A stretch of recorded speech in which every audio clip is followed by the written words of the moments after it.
તો એક મનમાં સવાલ થાય કે નહીં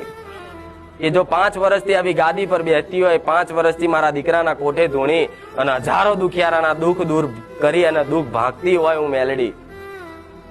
તો કોઈ જો લીધું નહીં ને એટલે હું મંદિર વગરની છું. દુનિયા મારા વિશે ગમે તે કે ગમે તે બોલે, પણ જો લગીન તમે પ્રત્યક્ષ અનુભવ ના કરો ત્યાં સુધી મારી પર શંકા ના કરતા. હું સોલંકી પેઢીની, હું મારી મેલડી બોલું છું. હું એવું કહું છું કે હું કહીશ એ તો તમે નહીં માનો કદાચ, પણ જે મારા સાનિધ્યમાં જૂના જે ભાવિક ભક્તો આવતા હોય એમને પૂછવાનું શાંતિથી, હાથ ફેરવીને,